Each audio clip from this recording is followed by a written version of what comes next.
अगस्त को railway station Gondia में गाड़ी संख्या 22894 हावड़ा साईनगर शिरडी एक्सप्रेस प्लेटफॉर्म क्रमांक 3 पर 2:15 में आई तथा 2:18 पे रवाना हुई। गाड़ी कोच नंबर B5 के तहत सीट नंबर 46 में यात्रा कर रहे एक यात्री ने चलती ट्रेन से छलांग लगा दी।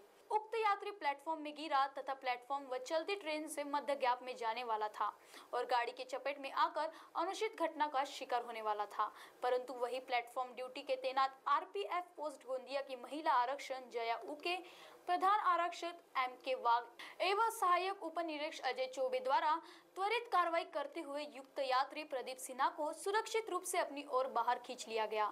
आगे पूछताछ करने पर पता चला कि गाड़ी के गोंदिया स्टेशन पहुंचने के पश्चात यात्री समझ नहीं पाया था कि उसका गंतव्य स्टेशन आ चुका है, इसीलिए वह गाड़ी से नहीं उतरा। लेकिन जैसे ही गाड़ी चलने लगी, अचानक वह यात्री गाड़ी से हड़बड़ाते हुए कूद पड़ा। यह पूरी घटना CCTV में रिकॉर्ड हो गई। महाराष्ट्र टीवी 24 के लिए गोंदिया से अभिषेक भटनागर की रिपोर्ट।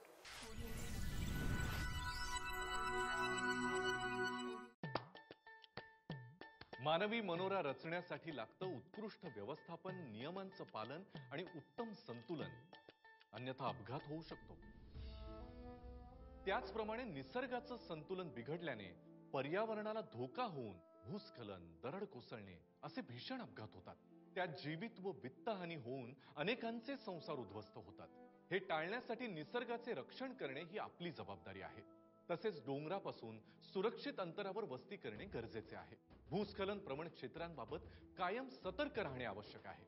डोंगरावरची झाडे झुकणे, पाण्याखालची माती वाहून जाणे या भूस्खलनाच्या प्रारंभिक खुणा असू शकतात। या संबंधित सूचना संबंधित विभागाला दिल्या पाहिजेत, जेणेकरून जीवितहानी टळू शकेल। निसर्गाचं संतुलन व नियमांचं पालन केल्यानेच आपलं आणि निसर्गाचं रक्षण होऊ शकतं। आपत्ती व्यवस्थापन, आयुष्याचे संवर्धन। आपत्ती व्यवस्थापन, मदत व पुनर्वसन विभाग, महाराष्ट्र शासन।